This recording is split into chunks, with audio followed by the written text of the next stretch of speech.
बात जुलाई 2020 की है और मुझसे मेरे किसी सब्सक्राइबर ने पूछा कि आपका फेवरेट सिंगर कौन था। सो मैंने Q&A वीडियो एक बनाई थी, तो आप प्लीज़ उसकी एक क्लिप जरूर देख लीजिएगा। अगला सवाल है, आपका फेवरेट सिंगर कौन है? तो देखिए, जब मैं ड्राइविंग करता हूँ तो गाड़ी में सिर्फ एक ही सिंगर चलता है और वो है सिद्धू मूसेवाला। उसके अलावा तो कोई भी जो सॉन्ग बढ़िया लगे वही चल जाता है। बट ना सिर्फ मेरे लिए बल्कि मेरे जैसे हजारों लाखों लोगों के लिए वो बहुत दुख की घड़ी थी जब हमें पता चला था कि पंजाबी इंडस्ट्री का, या फिर मैं कहूँ म्यूजिक इंडस्ट्री का बहुत ही चमकता हुआ सितारा अब अपनी चमक छोड़ चुका है। मैं जिस सिद्धू मूसेवाला के बारे में अब आपको सब कुछ बताने वाला हूँ, यकीन मानिए मैंने उसके बारे में कुछ भी स्क्रिप्ट नहीं लिखी। जी हाँ, मैं इस वीडियो को बिना स्क्रिप्ट के ही आपके सामने रखूंगा। मुझे स्क्रिप्ट लिखने की जरूरत इसलिए नहीं पड़ी क्योंकि मैं उनके बारे में सब कुछ जानता हूँ। जी हाँ, जितना जरूरी है उतना तो जानता ही हूँ। मैं उनसे पर्सनली कभी नहीं मिला, लेकिन हाँ, एक दिल में इच्छा थी कि अपने रोल मॉडल से, या फिर मेरे जैसे पता नहीं कितने लाखों करोड़ों लोग होंगे जो उनको रोल मॉडल मानते थे, वो उनसे मिलने की इच्छा जाहिर कर रहे होंगे, बट नहीं मिल पाए। खैर, आज मैं आपके सामने वो सभी बातें रखूंगा जो आपको उनके बारे में पता होनी चाहिए। वो सभी बातें नहीं बताऊंगा जो मीडिया वगैरह में सुनते आ रहे हैं, लेकिन उससे पहले मैं आपको कुछ और भी बताऊंगा। तारीख थी 7 सितंबर 1996 की, जब एक बहुत ही लेजेंडरी आर्टिस्ट, जी हाँ, टूपाक शकूर का मर्डर नवाडा के लास वेगस में गोलियां मारकर किया गया था। जी हाँ, वो भी रात के समय अपनी BMW गाड़ी में सवार होकर कहीं जा रहे थे, लेकिन तभी वो एक रेड लाइट पर रुके और तभी साइड में से 2 और गाड़ियां आई और उनके ऊपर गोलियों की बौछार कर दी। टूपाक और सिद्धू मूसेवाले का क्या कनेक्शन है, मैं आपको इस वीडियो में सब कुछ बताऊंगा। उनकी सिमिलैरिटीज क्या थी और क्या क्या उन्होंने पहले ही अपने गानों में बता दिया था। जी हाँ, टूपाक भी बहुत मिडिल क्लास फैमिली से उठकर म्यूजिक इंडस्ट्री में आए थे और उन्होंने जो अपना नाम कमाया था, यकीन मानिए वो कोई कर ही नहीं सकता। सिर्फ सिद्धू मूसेवाला ही थे जो उनका मुकाबला आज वो कर रहे थे, या फिर मैं कहूँ उनका स्टाइल जो था उनके अंदर प्रवाहित हुआ था। टूपाक ने जब गाने गाने शुरू किए थे तो बजाय उन्होंने भी प्यार मोहब्बत के, उन्होंने भी देश में फैली, दुनिया में फैली गंदगियों को अपने गानों में उठाना चाहा, लेकिन हमें पता है कि जो सच बोलता है उसका हमेशा बुरा ही होता है। और तभी टूपाक के ऊपर भी कई आरोप लगे और उन्हें जेल में डाल दिया गया। और क्या आप इस बात पर विश्वास करेंगे कि टूपाक की किस्मत इतनी घटिया थी उस टाइम पे कि जिस लेबल के लिए वो गाना गाते थे, जिस लेबल के लिए वो रिकॉर्डिंग करते थे, उस लेबल ने उनकी जमानत तक नहीं करवाई। जिसके बाद शुग लाइट ने उनकी जमानत ली और उन्हें जेल से बाहर निकलवाया था। जिसके बाद उन्होंने डेथ रो के साथ मिलकर बहुत तगड़ी आग म्यूजिक इंडस्ट्री में लगाई और यकीन मानिए उनकी वजह से ही हमने गैंगस्टर हिप हॉप को आग लगाते हुए पूरी दुनिया में देखा था। लेकिन यहाँ उनकी कंट्रोवर्सीज पूरी दुनिया में फेमस थी और वो कंट्रोवर्सीज थी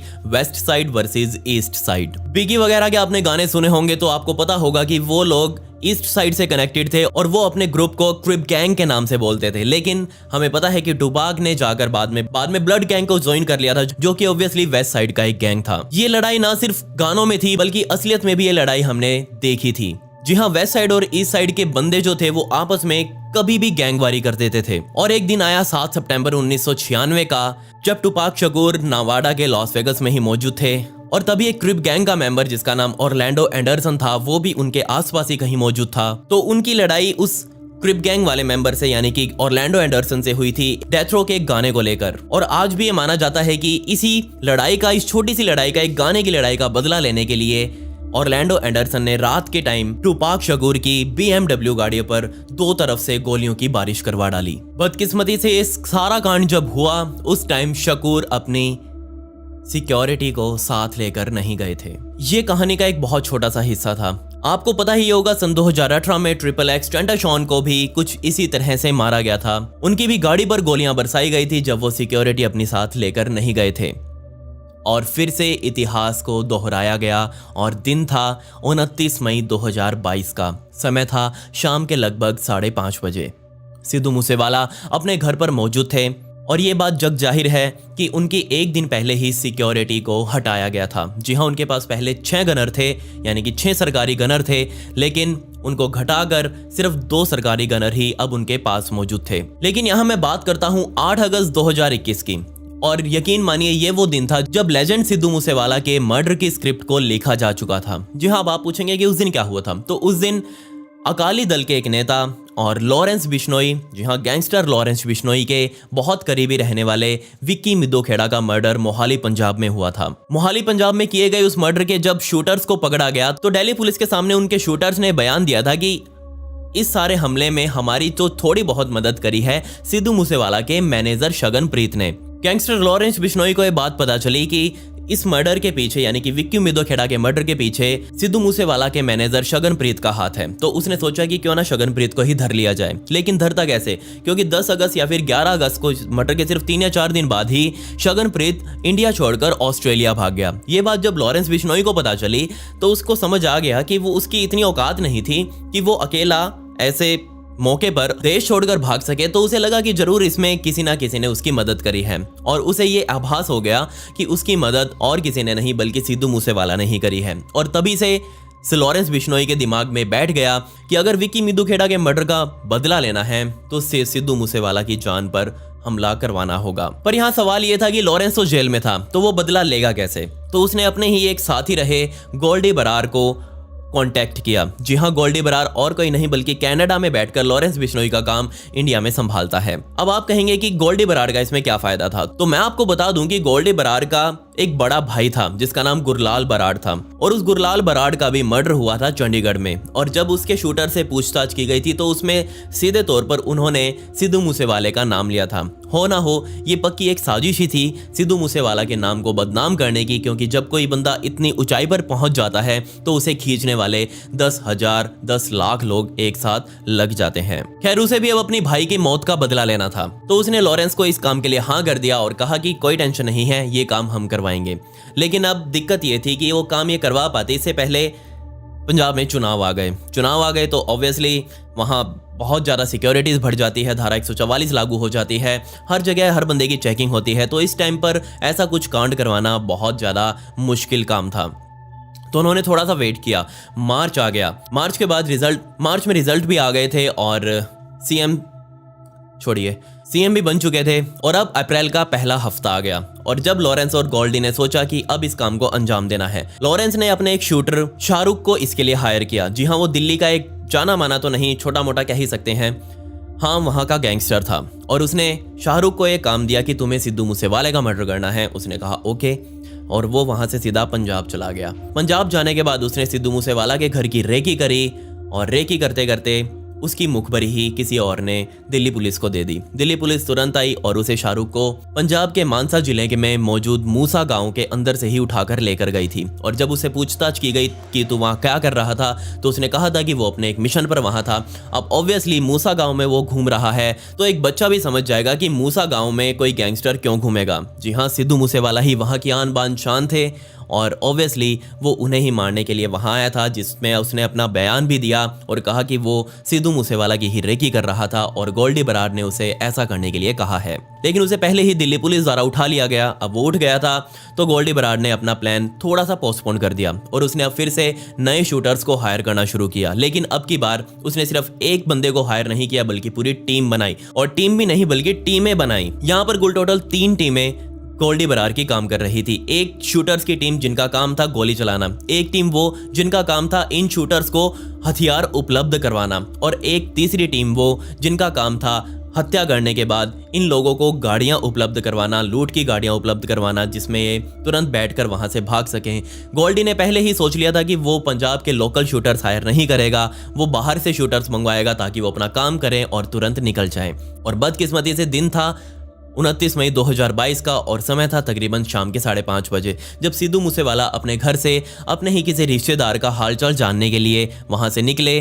तब उनके साथ उनका एक कज़न ब्रदर और एक उनका दोस्त भी शामिल था जो साइड में ही उनके घर के पास ही रहता था। पहले उनका प्लान था कि वो लोग सीधा अपनी बुलेट प्रूफ का जो गाड़ी होती है वो लेकर जाएंगे। उनके पास बहुत सारी बुलेट प्रूफ गाड़ी थी, जी वैगन से लेकर रेंज रोवर जैसे उनके पास गाड़ियां थी, तो वो उन्होंने सोचा कि वही लेकर जाएंगे। 2 गनर भी उनके पास वहीं खड़े थे, तैयार थे जाने के लिए। लेकिन तभी जो साथ में उनके 2 लड़के मौजूद थे, एक उनका कज़न और एक उनका जो दोस्त था, उनमें से किसी एक ने कहा कि हर बार हम ये बुलेट प्रूफ गाड़ियां लेकर घूमते हैं, लेकिन अब हम तो अपने गांव में ही मौजूद हैं, पास में ही जाना है, वहां से 12 किलोमीटर दूर जाना था उन्हें, तो क्यों ना हम अपनी थार लेकर चलें, इसमें थोड़ा खुला खुला महसूस होगा। तो सिद्धू मूसेवाला सर ने कहा कि ओके, नो इश्यूज़। तो उन्होंने अपनी थार उठाई, गनर भी उनके साथ आने लगे, लेकिन सिद्धू मूसेवाला ने कहा कि हम थोड़ी देर के लिए ही जा रहे हैं, तुम्हें आने की ज़रूरत नहीं है और तुम यहीं बैठ जाओ। तो सिद्धू मूसेवाला ने सिक्योरिटी भी अपनी वहीं छोड़ दी और वो तीनों उस थार में बैठकर वहाँ से निकल पड़े। लेकिन अब यहाँ पर आप वो मुखबरी देखिए जिस लेवल की मुखबरी सिद्धू मूसेवाला की लगी हुई थी। जी हाँ, जैसे ही घर से बाहर निकले तभी 1-1.5 किलोमीटर चलने पर ही उनके पास एक बुलेरो और एक टोयोटा की कोरोला गाड़ी आगे पीछे होने लगी थी। लेकिन तभी भी सिद्धू मूसेवाला सर को समझ नहीं आया था, या फिर शायद आभास नहीं हुआ था कि आज कुछ उनके साथ गलत हो सकता है। उनको आभास नहीं हुआ था शायद, लेकिन उनके पिता को ये आभास जरूर हो चुका था, क्योंकि जब वो बिना सिक्योरिटी के साथ और ऐसी थार लेकर निकले थे जिसके अंदर कोई सिक्योरिटी नहीं थी, तो उनके पिता को जरूर आभास हो गया था कि शायद आज कुछ गलत हो सकता है। तो जैसे ही सिद्धू मूसेवाला अपने घर से बाहर निकले थे तो उसके कुछ ही मिनटों बाद उनके पिता भी उनकी सिक्योरिटी को साथ लेकर एक दूसरी गाड़ी में उनके पीछे पीछे निकल पड़े, क्योंकि उन्हें शायद आभास हो चुका था कि हाँ, यहाँ कुछ गलत हो सकता है। खैर, सिद्धू मूसेवाला की थार पहुंची जौहर के, और हम सीसीटीवी फुटेज में देख भी सकते हैं कि जैसे ही उनकी थार मुड़ी और उनके पीछे पीछे टोयोटा की कोरोला और एक बुलेरो भी चल रही है जो उनके बिल्कुल साथ चिपक कर चल रही है। और जैसे ही उन्होंने मोड़ मुड़ा, आगे जाकर इन दोनों गाड़ियों ने आगे पीछे से सिद्धू मूसेवाला की थार को घेर लिया और तुरंत उनके ऊपर जानलेवा हमला कर दिया। गोलियां चलती देख सिद्धू मूसेवाला ने भी अपनी सरकारी पिस्टल जो कि उनके ही डैशबोर्ड में रखी हुई थी वो निकाली और उसे 2 फायर भी किए। लेकिन सामने ऑटोमेटिक सामान हो और आपके पास एक पिस्टल हो तो आप क्या ही करेंगे। वो 1 सेकंड में दर्जनों राउंड फायरिंग कर सकती है और आप यहाँ उसे बार बार लोड ही करते रह जाएंगे, तो क्या ही फायदा। सामान ऑटोमेटिक था और 762 की उसमें हमें पता है कि गोलियां डलती हैं। AK-94 का जो सामान यूज किया गया था उसके सामने AK-47 भी कुछ नहीं थी। वो सीधा सिद्धू मूसेवाला की थार को चीरते हुए उनके शरीर के अंदर जा घुसी थी। गोलियां लेजेंड सिद्धू मूसेवाला को बहुत लगी, शायद 9-10 के आसपास लगी। और सोचकर देखिए, 9-10 गोलियां लगने के बाद कोई क्या ही जिंदा रह सकता है। लेकिन फिर भी लेजेंड सिद्धू मूसेवाला अभी तक सांसें ले रहे थे। गोलियां मारने के बाद एक शूटर जो था कंफर्म करने के लिए अपनी एक गाड़ी से उतरकर सिद्धू मूसेवाला की थार में आया, उसका दरवाजा खोला और सिद्धू मूसेवाला की हाथ पकड़कर नब्ज वगैरह चेक करी और कंफर्म किया कि हाँ, सिद्धू मूसेवाला मर चुका है। और वो उसे वहीं छोड़कर गाड़ी का गेट बंद करके वहां से भाग गया और तभी वो दोनों गाड़ियां वहां से निकल गई। कांड यहां हो चुका था, लेकिन क्या ही पता था कि सर सिद्धू मूसेवाला इस कांड का शिकार हो जाएंगे। अब यहाँ पर आप सिमिलैरिटीज देखिएगा। सिद्धू मूसेवाला और किसी को नहीं बल्कि टूपाक को फॉलो करते थे, एडमायर करते थे। कितना एडमायर करते थे, वो गानों में भी उनका नाम लेना नहीं भूलते थे।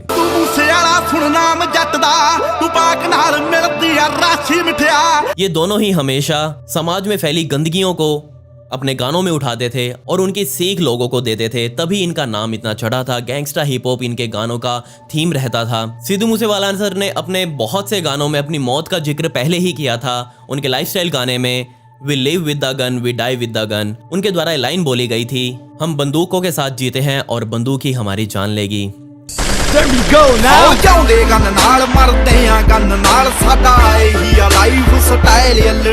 ये लाइन उन्होंने पहले ही बोली थी। और उनका जो सेकंड लास्ट गाना था द लास्ट राइड, सुनकर देखिएगा, आप खुद समझ जाएंगे कि उन्होंने अपनी मौत की, अपने पूरे मौत का जो एक्चुअल सीन था वो उन्होंने पहले ही लिख दिया था द लास्ट राइड गाने में। और उस गाने का नाम भी आप सोच सकते हैं, लास्ट राइड, अंतिम यात्रा ही था।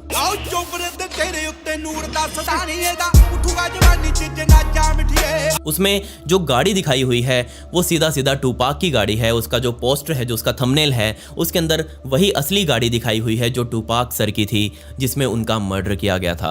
और ऐसा ही कुछ यहाँ भी इतिहास ने फिर से दोहराया और सिद्धू मूसेवाला सर को इस दुनिया से अलविदा कर दिया, जो कि हम सब के लिए बहुत दिल दुखा देने वाला है। और अगर सच कहूँ तो मुझे अभी तक यकीन नहीं हो रहा कि जिनके गाने हम सुन सुनकर आज तक अपना मनोरंजन करते आए हैं, आज तक हम उनसे सीख लेते आए हैं, जिनको हम एडमायर करते हैं, जिनको हम फॉलो करते हैं, जिनकी इतनी फैन फॉलोइंग है, वो अब हमारे बीच नहीं रहे। क्या आप भी सिद्धू मूसेवाला सर के फैन थे? अगर हाँ तो उनके गाने की एक एक लाइन, जी हाँ ज़्यादा नहीं कहूँगा, एक एक लाइन कमेंट्स में मेरे लिए ज़रूर लिख दें। मुझे बहुत अच्छा लगेगा, उनके गानों की लाइंस पढ़ूंगा तो थोड़ा अच्छा लगेगा, आपको भी अच्छा लगेगा। आप भी उनके और कमेंट्स पढ़िएगा जो और वीडियो पर आएंगे।